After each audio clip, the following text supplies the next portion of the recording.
Bill Abbott, actor and filmmaker Dean Cain, and your host, co-host of Morning on Merritt Street, Fanchon Stinger.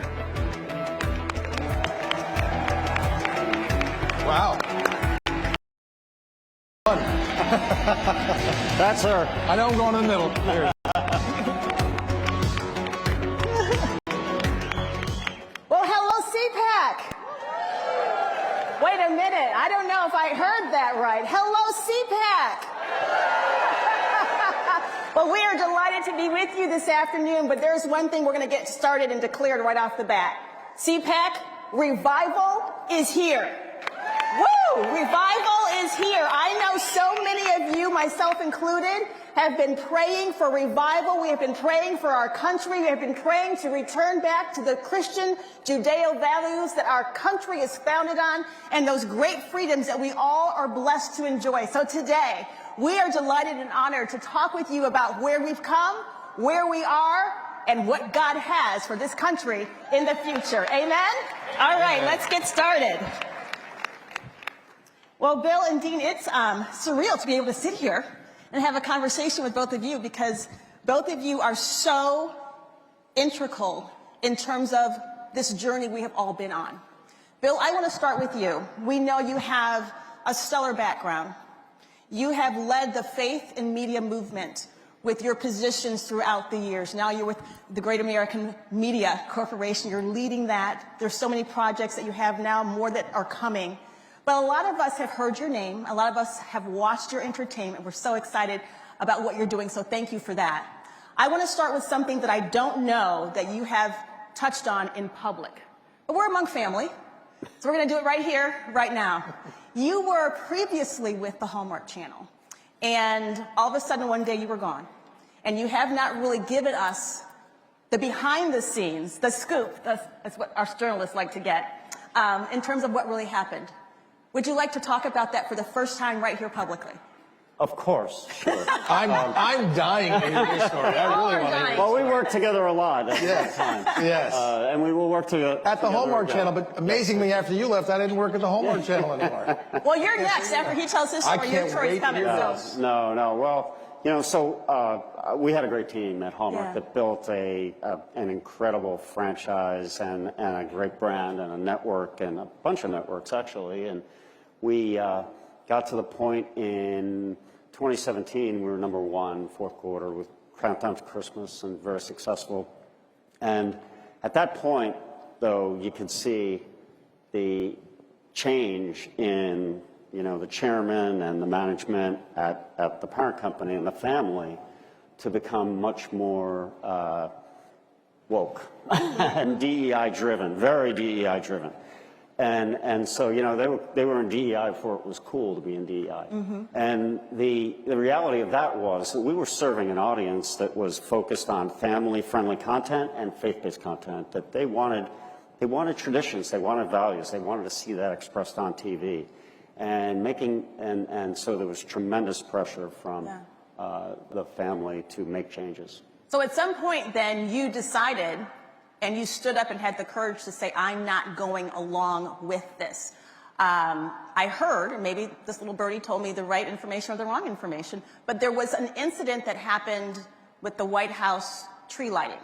Well, this was really the beginning of really seeing this become public or become evident to me. We were chosen to host and televise the White House tree lighting. It was President Trump's first time doing the tree lighting. And there was an article in The Hill that said, Trump White House partners with Hallmark Channel for Christmas tree lighting. And it was wildly successful. It was the president's first tree lighting. We had talent there. It did big ratings. It was a big part of our Christmas presentation. And the reaction was, at the time, that's not so good. And you're either with humanity or you're against it. That's what you were told? Yes. And what was your response? Well, at the time, you know, I was totally shocked. We had an incredibly successful business that was thriving, and we were, you know, by any measure, we were told for many years we could never be successful as an independent, that we were just, you know, in over our head. We wouldn't we wouldn't be able to survive, and we were hugely successful. So, you know, I kind of took a little grain of salt.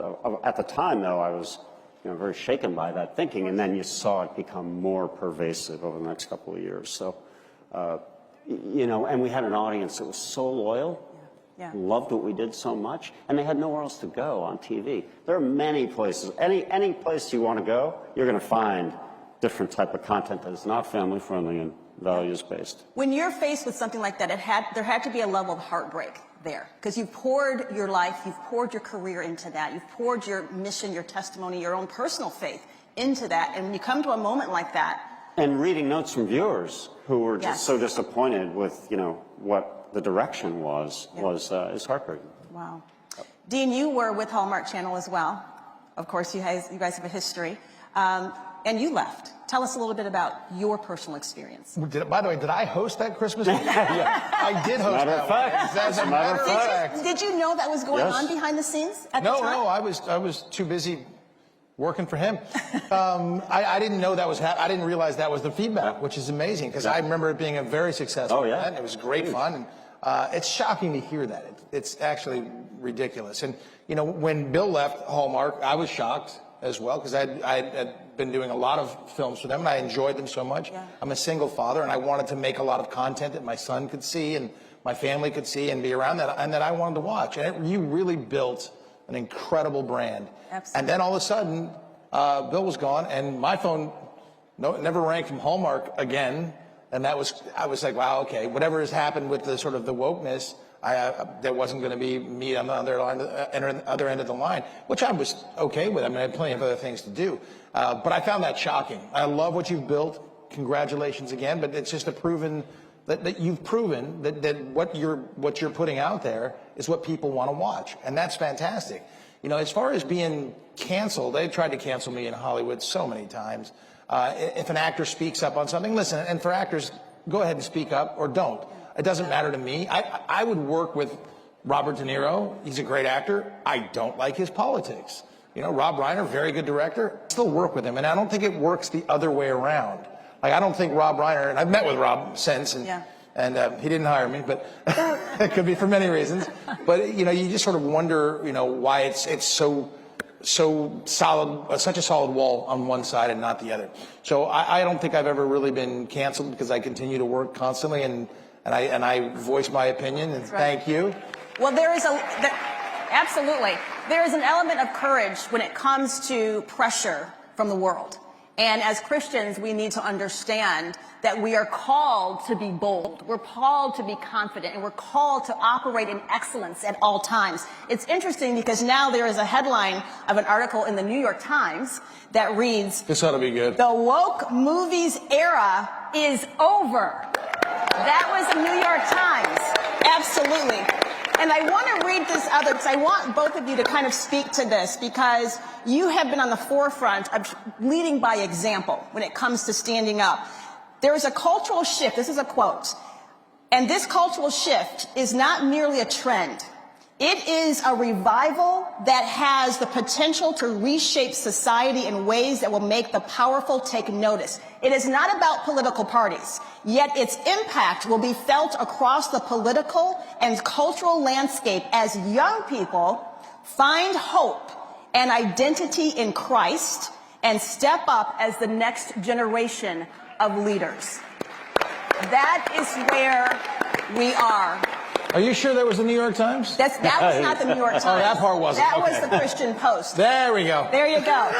The New York Times has declared woke movies that era over. With that being said, Bill, what is next for great American media?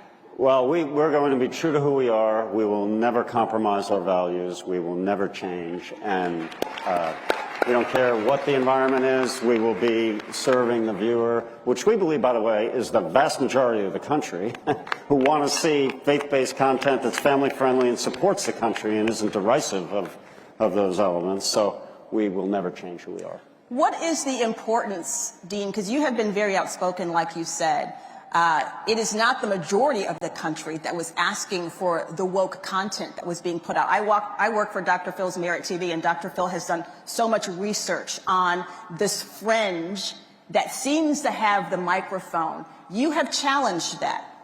Talk about the significance of where we are right now and what opportunity we have to spread faith, family, and traditional values. Well, you kind of don't have to look any much further than what Bill has done at Great American Media. Yeah. There's a reason that folks have flocked over there. I'm not sure about the Hallmark numbers anymore, but I got a funny feeling they're not as good as they used to be, my friend, and I think your numbers are up. People go and watch what they want to watch, and they'll find that, and I think that's wonderful. Andrew Breitbart, who was a friend of mine, once said that, politics are downstream from culture. When you're making content like Bill is making and putting out there, people want that, and they will come to it, and they will see it, and I think that's super important. I love making that stuff because I want my son to be able to, watch this. Now he's 24 now, so he's getting into different things, but when he was in high school, he was at a Christian school, and I did a film called God's Not Dead. I did not play a nice guy in that. And everybody watched the film, and the school went to see it, and they're like, dude, your dad's a jerk. Like, no, he's acting. He's acting. But I think it's so important to have those conversations, and those kind of films and shows, they have those families have conversations because of them. When you're putting out this other content for just a fringe number of people, they'll die. And that's why, companies like, I'm not going to pick on Disney, but Disney has not done a remarkable job with their franchises, rebranding, changing things, and look at the success that Bill has had. And I think it's wonderful. The courage to do that, though, is so incredible, because without talent like you in God's Not Dead, it isn't the franchise that it is. That's right. Thank you, good sir. I've had the opportunity to be in 2 of the God's Not Dead movies. We met at the Dallas premiere of God's Not Dead, In God We Trust. If you haven't seen it, it's a powerful movie because it mirrors what is actually happening in our society today. It's the spiritual warfare that we all are watching play out. Talk about this Gen Z revival that is happening. We're seeing it in sports with players. We're seeing it with coaches. Ohio State University, guys, they just had 2,000 young people accept Christ on campus. This is happening. So talk about how we're going to come alongside those young people and help catapult them into being the next generation of godly, faith-filled leaders. I think you talk about it openly and you have those conversations. If we had this conversation 3 years ago, oh my gosh, what a horrible conversation to have. But now it's okay to have this conversation. And they should. And my son's 24. Does that make him a Gen Z guy? Does that qualify as Gen Z? So. Does it? In that area. I was worried about our youth. I really was. Until I started talking to him and some of his friends. And there's some common sense out there. And I think it's wonderful. And so doing this, putting out content that they can watch and talk about, and showing them, again, politics downstream from culture. Put it out there and hopefully change the culture. And I think it's happening. How are you going for that audience? Because we know right now, looking at the statistics, Bible sales are up with Gen Zers. Young men are returning to church in droves. And there are young people who are really returning back to traditional values, faith-filled families. So now it's up to us to come alongside them and help them fly and shine. The woke left went so far in the other direction, and it was so offensive that it's moved people more toward, faith and family and country and supporting the values they love. Yeah. So I'm going to ask you, what are you working on? What do we need to be looking for? We have about a minute, 15 seconds left. What should we be looking from your company? And Dean, I'm going to ask you the same question. Wow. Well, we will. Give us the scoop. That's a big question. We want to work with him. We have two great, our two biggest platforms. Our flagship is streaming and is PureFlix, which we mentioned, and Great American Family. Both are great and successful, and we're very pleased with both. We have a lot of original content on both, original series, original movies, and we'll keep doing that. Awesome. I hope to work for him for a long time. That's what I want to do. And I want to keep making content that gets people thinking and talking. Sometimes I'll be the bad guy, but you need a good bad guy with a good message in the film. So I hope to just keep making more and more content and putting it out there and having conversations like this that further our nation and our faith, and I hope it's successful. And all of us as believers, we are part of this. Each of us has a role to play. So quickly, in 10 seconds or less, what is your message to everyone sitting in here in terms of their role in making this happen and getting this out in their communities? Support projects and channels and platforms like Bill's. I mean, 100% it. I mean, I give great support to it, and that support means everything. And be proud of it, and never shy away from it, never run from it, and always be who you are. And we will continue to give God the glory. Let's thank Bill and Dean Cain, and thank all of you. God bless you, and God bless this great United States of America. Thank you, fans.